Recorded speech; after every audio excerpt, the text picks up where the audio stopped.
TJ Fisher with DFS Academy, and welcome to Jazz Hits. We're going to be talking about a lot of different combinations of things that are going to give you a great foundation in jazz. Now, the first thing we're going to talk about, all right, so our next pattern is emphasizing the jazz ride pattern. So all the downbeats are going to be accented, right? So we have our first one, right, left, and then we continue with another right that's accented, right, left, right, right, left, right. We got a small notes. Anything that's not an accent, just so you know, it's going to be a small note. So right, left, right, right. And then right there, we have two rights that are going to go into each other. So you're going to kind of get this looping motion, right. So right, left, right, right. Right, left, right. And then the same thing happens again. It loops over again, and you're repeating the same pattern. So the same first half is the first half is the same as the second half. So there it goes: right, left, right, left, right, left, right, left, right, left, right, left, right.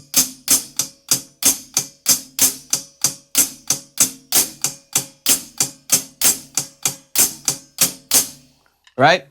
So if we take the sticking away, we get the main pulse, right? If we play the pattern and we listen to just the right hand, I'll play the left hand on my leg, right? You probably won't be able to hear the left hand, but.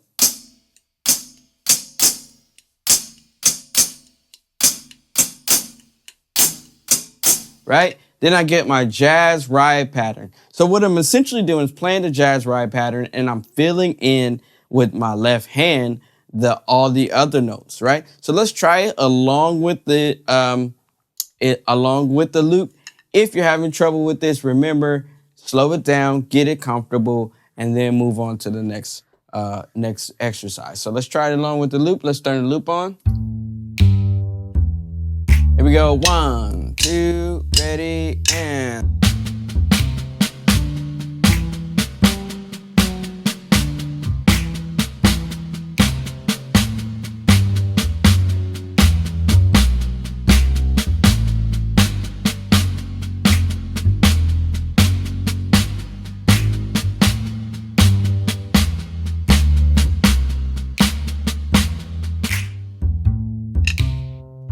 Right, so notice that when I'm playing those right hands, my right hand, those downbeats are staying consistent because it's set up like that. So the ride cymbal is always consistent. It's got to stay consistent because that is the time, right? Now, when you get, if you literally take the same thing and you move it between the hands and the right hand and the snare, you get the jazz ride cymbal pattern. So let me just give you an example of what that sounds like.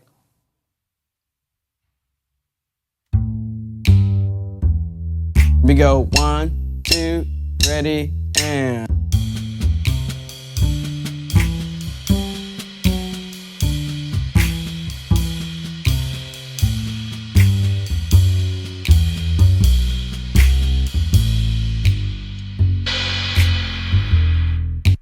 Now I'm over exaggerating, so you see my ride cymbal shaking a lot more because I'm digging in a little bit more to really try to show you that I'm emphasizing that those downbeats, right? Now I'm not gonna really be super drastic when I'm playing time like that.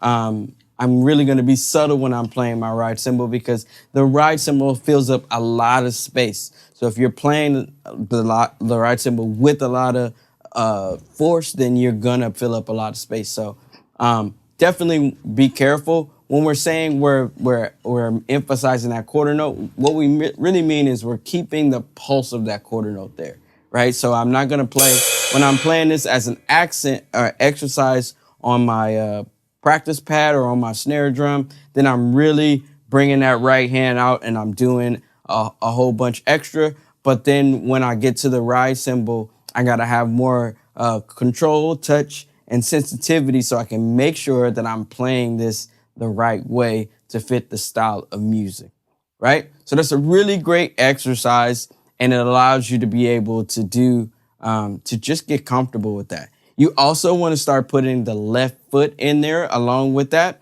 so you can get the comfortable coordination, right? And then what you could do is to create what we call a comping exercise. And a comping just means to complement. It means to support. So what you could do to create you a comping exercise, which is what you're going to do when you're supporting the time, is you could literally play the exercise and then go to the jazz ride cymbal, and then play the exercise and go to the jazz ride cymbal. It'll sound a little bit like this. Here we go.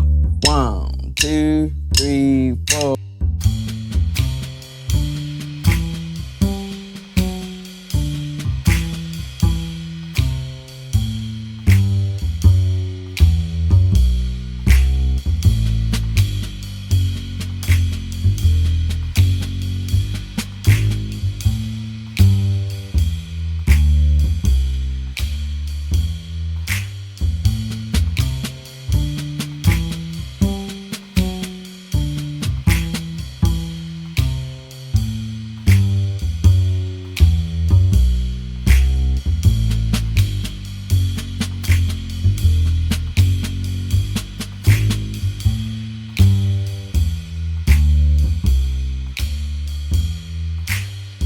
Right? You already start to sound professional by playing a simple hand exercise and putting that hi-hat on 2 and 4.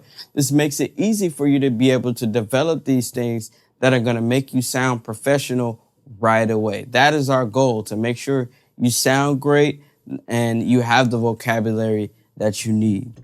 Right? Now, if you go down, we have now the left, right sticking. Right? Which is the same thing that we had in the second exercise, but we're just like now doing the opposite. So we got the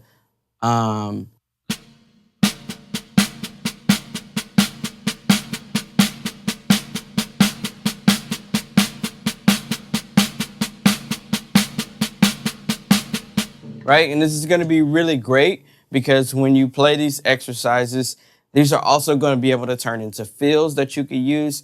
You can start to use these as solos too. At the top, we have what we call conjunctions, and the conjunctions are how we're going to be able to put both of these together, or piece some of these together, which will make it really great when we're playing a lot of these things and creating musical phrases, right? The next exercise is just a reverse, right? Right? We have a right, left, right, left, right, left. Notice that we're putting that accent on that downbeat again. And you'll want to get used to this motion because this motion is very great, not just in jazz music, but it also helps in like in other styles of like, you know, hip hop or funk. This motion of doing an accent and then playing a soft note right after it. It really teaches you control over your doubles and your singles. The next part is actually doubles. It's going to be doubles, but they're going to be written in with the accent on the downbeat. Here's a great way to practice it before you start worrying about putting accents on the downbeat. Is just to be able to play doubles and triplets, right? So be able to be solid at the actual exercise before you start to add accents to it. So playing the triplet and counting the triplet in doubles. So doubles, it literally is 2 per hand. 1 triplet, 2 triplet, 3 triplet, 4 triplet, right? 1 triplet, 2 triplet, 3 triplet, 4 triplet. 1 triplet, 2 triplet, 3 triplet, 4 triplet. 1 triplet, 2 triplet, 3 triplet, 4 triplet. 1 triplet, 2 triplet, 3 triplet, 4 triplet. This sounds really great when you start to play it faster and you really get control of how the timing of that feels. And when you put that together, oh my gosh, it's going to be really great. So let's try with the loop. Let's try to turn the loop on. All right, we're going to count the triplets. We're going to play it. So 1, 2, 1 triplet, 2 triplet, 3 triplet, 4 triplet.